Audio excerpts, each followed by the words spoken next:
And now I'm going to read Part 3, Chapter 2, or Chapter 10 of Fang. The Bondage.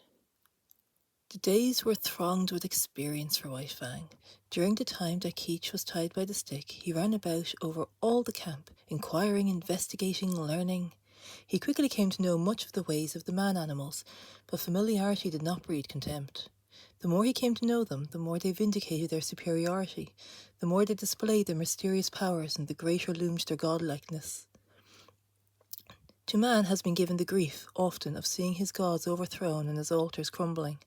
But to the wolf and the wild dog to have come in to crouch at man's feet, this grief has never come. Unlike man, whose gods are of the unseen and the overguessed, vapours and mists of fancy, eluding the garmenture of reality, wandering wraiths of desired goodness and power, intangible outcroppings of self into the realm of spirit. Unlike man, the wolf and the wild dog that have come into the fire find their gods in the living flesh, solid to the touch, occupying earth space and requiring time for the accomplishment of their ends and their existence. No effort of faith is necessary to believe in such a God. No effort of will can possibly induce disbelief in such a God. There is no getting away from it. There it stands on its two hind legs, club in hand, immensely potent, passionate and wrathful and loving, God and mystery and power, all wrapped up and around by flesh that bleeds when it is torn and that is good to eat like any flesh. And so it was with Fang. The man-animals were gods, unmistakable and unescapable. As his mother Kish had redeclared her allegiance to them at the first cry of her name, so he was beginning to render his allegiance. He gave them the trail as a privilege undubitably theirs. When they walked, he got out of their way. When they called, he came. When they threatened, he cowered down. When they commanded him to go, he went away hurriedly. For behind any wish of theirs was power to enforce that wish, power that hurt, power that expressed itself in clouts and clubs, in flying stones and stinging lashes of whips. He belonged to them as all dogs belonged to them. His actions were theirs to command. His body was theirs to maul, to stamp upon, to tolerate. Such was the lesson that was quickly born in and upon him. It came hard, going as it did counter to much that was strong and dominant in his own nature.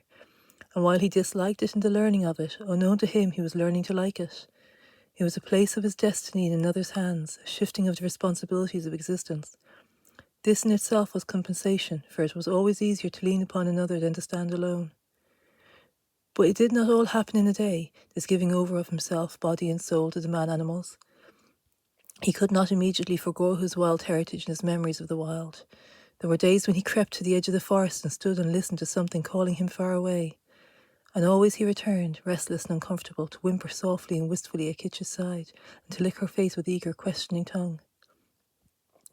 Fang learned rapidly the ways of the camp. He knew the injustice and greediness of the older dogs when meat or fish was thrown out to be eaten. He came to know that men were more just, children more cruel, and women more kindly, and more likely to toss him a bit of meat or bone. And after 2 or 3 painful adventures with the mothers of part-grown puppies, he came into the knowledge that it was always good policy to let such mothers alone, to keep away from them as far as possible, and to avoid them when he saw them coming. But the bane of his life was Lip Lip. Larger, older and stronger. Lip Lip had selected Fang for his special object of persecution. Fang fought willingly enough, but he was outclassed. His enemy was too big. Lip Lip became a nightmare to him. Whenever he ventured away from his mother, the bully was sure to appear, trailing at his heels, snarling at him, picking upon him and watchful of an opportunity, when no man-animal was near, to spring upon him and force a fight. As Lip Lip invariably won, he enjoyed it hugely. It became his chief delight in life, as it became Fang's chief torment. But the effect upon Fang was not to cow him. Though he suffered most of the damage and was always defeated, his spirit remained unsubdued. Yet a bad effect was produced. He became malignant and morose. His temper had been savage by birth, but it became more savage under this unending persecution. The genial, playful and puppyish side of him found little expression. He never played and gambolled about with the other puppies of the camp. Lip Lip would not permit it. The moment Fang appeared near them, Lip Lip was upon him, bullying and hectoring him and fighting with him until he was driven him away. The effect of all this was to rob Fang of much of his puppyhood, and to make him in his comportment older than his age. Denied the outlet through play of his energy, he recoiled upon himself and developed his mental processes. He became cunning. He had idle time in which to devote himself to thoughts of trickery. Prevented from obtaining his share of meat and fish when a general feed was given to the camp dogs, he became a clever thief. He had to forage for himself, and he foraged well enough that he oftentimes a plague on the squaws in consequence. He learned to sneak about camp, to be crafty, to know what was going on everywhere, to see and to hear everything and to reason accordingly, and successfully to devise ways and means of avoiding his implacable persecutor. It was early in the days of his persecution that he played his first real big crafty game, and got therefore his taste of revenge. As Quiche, when with the wolves, had lured out to destruction dogs from the camps of men, so White Fang, in manner somewhat similar, lured Lip Lip into Quiche's avenging jaws. Retreating before Lip Lip, White Fang made an indirect flight that led in and out and around the various teepees of the camp. He was a good runner, swifter than any puppy of his size, and swifter than Lip Lip. But he did not run his best in this chase. He barely held his own, one leap ahead of his pursuer. Lip Lip, excited by the chase and by the persistent nearness of his victim, forgot caution and locality. When he remembered locality, it was too late. Dashing at top speed around the teepee, he ran full tilt into Quiche lying at the end of her stick. He gave one yelp of consternation, and then her punishing jaws closed upon him. She was tied, but he could not get away from her easily. She rolled him off his legs so that he could not run, while she repeatedly ripped and slashed him with her fangs. When at last he succeeded in rolling clear of her, he crawled to his feet, badly dishevelled, hurt both in body and in spirit. His hair was standing out all over him in tufts where her teeth had mauled. He stood where he had risen, opened his mouth, and broke out in a long, heartbroken puppy wail. But even this he was not allowed to complete. For in the middle of it, White Fang rushed in and sank his teeth into Lip Lip's hind leg. There was no fight left in Lip Lip, and he ran away shamelessly, his victim hot on his heels and worrying him all the way back to his own teepee. Here the squaws came to his aid, and White Fang, transformed into a raging demon, was finally driven off only by the fusillade of stones. It came the day when Grey Beaver, deciding that the liability of her running away was past, released Quiche. White Fang was delighted with his mother's freedom. He accompanied her joyfully about the camp, and so long as he remained close by her side, Lip Lip kept a respectful distance. White Fang even bristled up to him and walked stiff-legged, but Lip Lip ignored the challenge. He was no fool himself, and whatever vengeance he desired to wreak, he could wait until he caught White Fang alone. Later on that day, Quiche and White Fang strayed into the edge of the woods next to the camp. He had led his mother here step by step, and now when she stopped, he tried to inveigle her further. The stream, the lair, and the quiet woods were calling to him, and he wanted her to come. He ran on a few steps, stopped, and looked back. She had not moved. He whined pleadingly and skirled playfully in and out of the underbrush. He ran back to her, licking her face, and ran on again, and still she did not move. He stopped and regarded her, all of the intentness and eagerness physically expressed that slowly faded out of him as she turned her head and gazed back at the camp. There was something calling him out there in the open. His mother heard it too, but he heard also that other and louder call, the call of the fire and of man, the call which had been given about, alone, of all animals, to the wolf to answer, to the wolf and the wild dog who are brothers. Quiche turned and slowly trotted back towards camp. Stronger than the physical restraint of the stick was the clutch of the camp upon her. Unseen and occulty, the gods which gripped with their power would not let her go. White Fang sat down in the shadow of a birch and whimpered softly. There was a strong smell of pine, and subtle wood fragrances filled the air, reminding him of his old life of freedom before the days of his bondage. But he was still only a part-grown puppy, and stronger than the call either of man or of the wild was the call of his mother. All the hours of his short life he had depended upon her.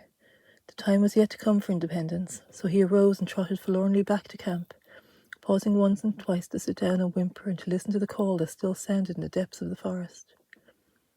In the wild, the time of a mother with her young is short, but under the dominion of man it is sometimes even shorter.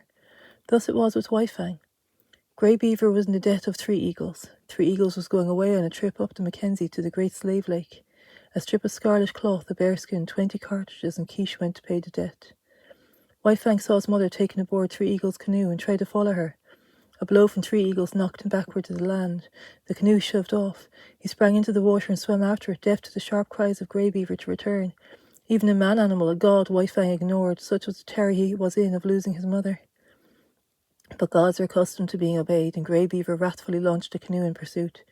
When he overtook White Fang, he reached down and by the nape of the neck and lifted him clear of the water. He did not deposit him at once at the bottom of the canoe.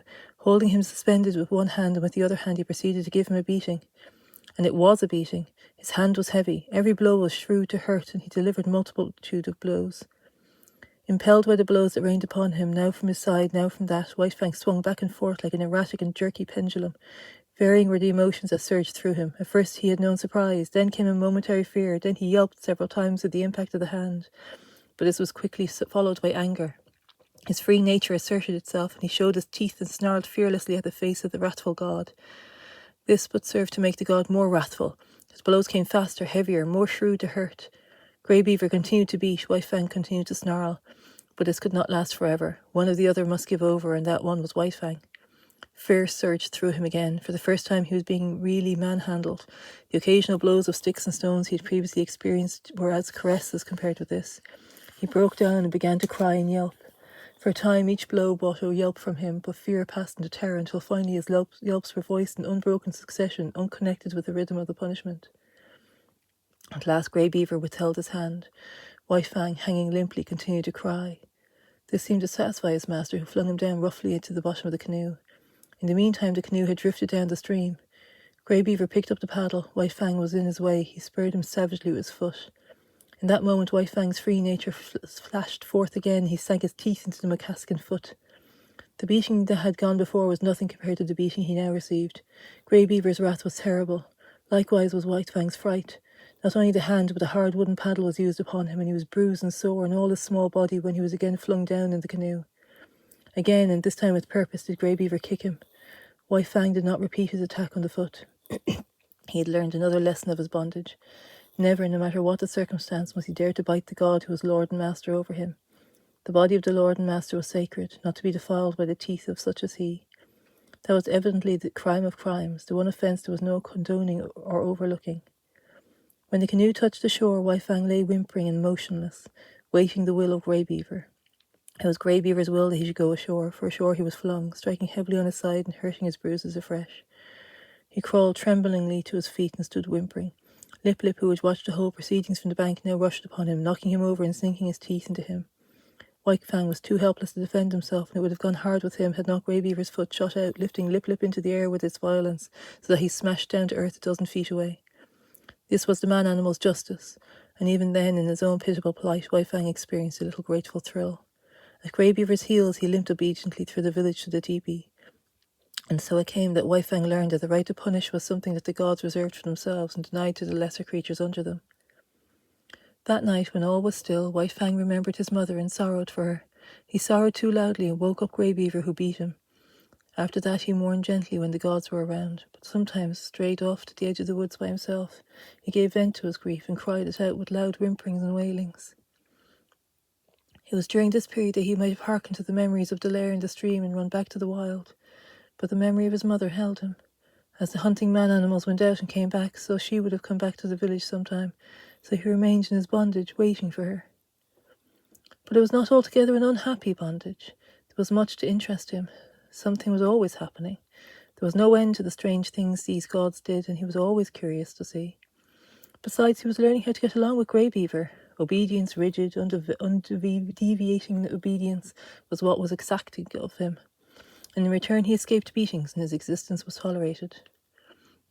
Nay, Grey Beaver himself sometimes tossed him a piece of meat and defended him against the other dogs in the eating of it. And such a piece of meat was of value. It was worth more in some strange way than a dozen pieces of meat from the hand of a squaw. Grey Beaver never petted nor caressed. Perhaps it was the weight of his hand, perhaps his justice, perhaps the sheer power of him, and perhaps it was all these things that influenced White Fang, for a certain tie of attachment was forming between him and his surly lord. Insidiously, and by remote ways, as well as by the power of stick and stone and clout of hand, were the shackles of White Fang's bondage being riveted upon him. The qualities of his kind that in the beginning were made possible for them to come in to the fires of men were qualities capable of development. They were developing in him, and the camp life, replete with misery as it was strangely endearing to him all the time. But White Fang was unaware of it. He knew only grief at the loss of Quiche, hope for her return, and hungry yearning for the free life that had been his. Part 3, Chapter 3, or Chapter 11. The Outcast. Lip Lip continued so to darken his days that White Fang became wickeder and more ferocious than it was his natural right to be. Savageness was a part of his make-up, but the savageness thus developed exceeded his make-up. He acquired a reputation for wickedness among the man-animals themselves. Wherever there was trouble and uproar in camp, fighting and squabbling, or the outcry of a squaw over a bit of stolen meat, they were sure to find a white fang mixed up in it and usually at the bottom of it. They did not bother to look after the causes of his conduct.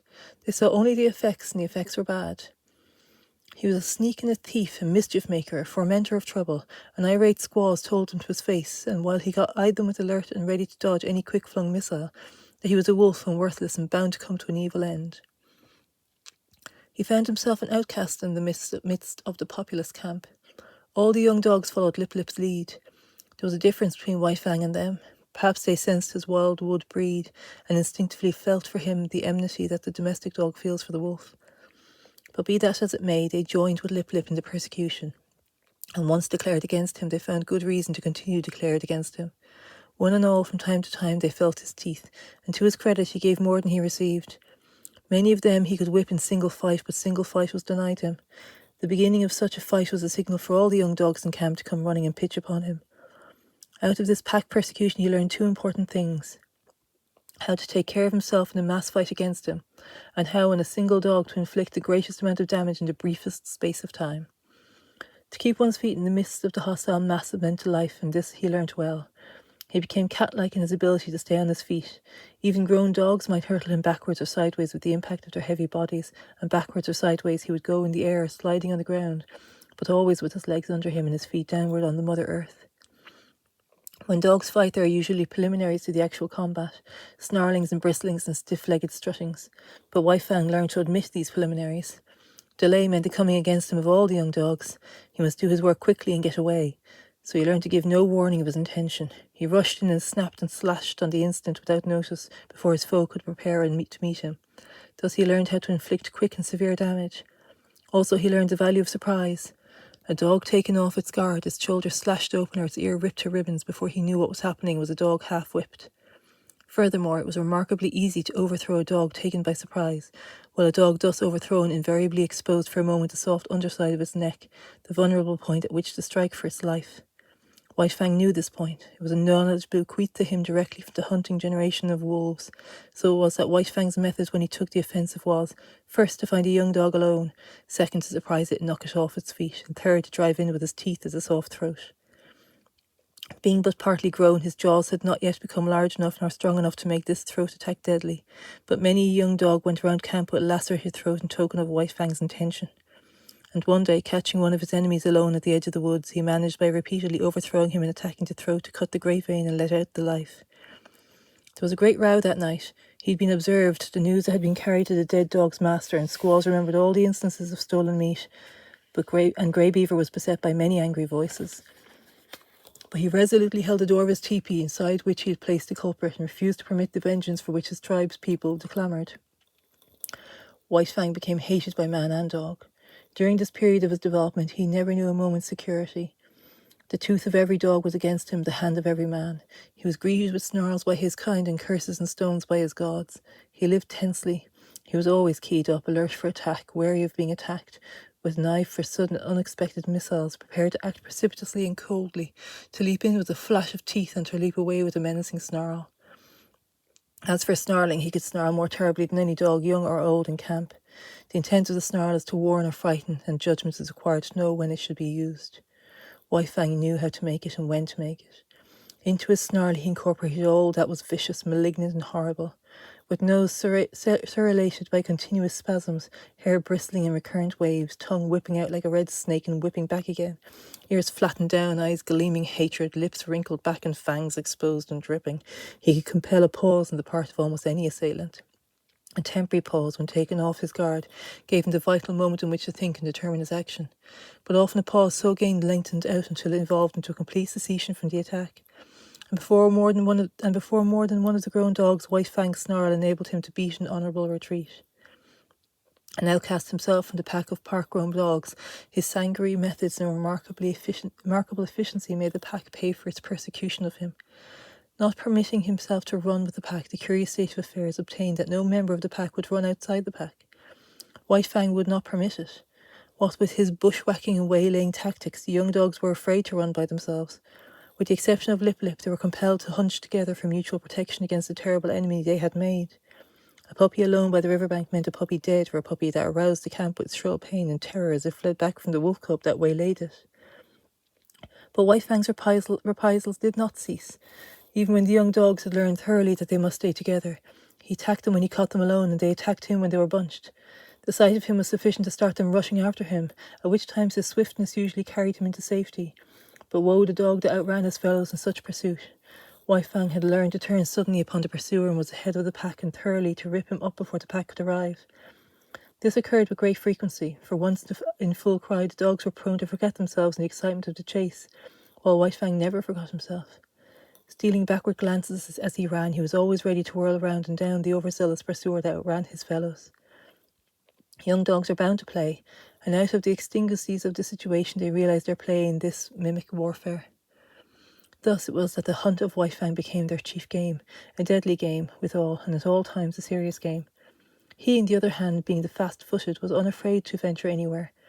During the period that he waited vainly for his mother to come back, he led the pack many a wild chase through the adjacent woods. But the pack invariably lost him. Its noise and outcry warned him of its presence, and while he ran alone, velvet-footed, silently, a moving shadow among the trees, after the manner of his father and mother before him.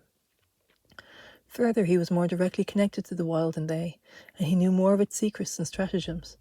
A favourite trick of his was to lose his trail in running water and then lie quietly in a nearby thicket while their baffled cries arose around him. Hated by his kind and by manhood, indomitable, perpetually warred upon, and himself waging perpetual war, his development was rapid and one-sided. This was no soil for kindliness and affection to blossom in. Of such things he had not the faintest glimmering. The code he learned was to obey the strong and to oppress the weak. Grey Beaver was a god and strong, therefore White Fang obeyed him. But a dog younger or smaller than himself was weak, a thing to be destroyed. His development was in the direction of power. In order to face the constant danger of hurt and even of destruction, his predatory and protective faculties were unduly developed. He became quicker of movement than the other dogs, swifter of foot, craftier, deadlier, and more lithe, more lean with iron-like muscle and sinew, more enduring, more cruel, more ferocious, and more intelligent. He had to become all these things, else he would not have held his own or survived the hostile environment in which he found himself.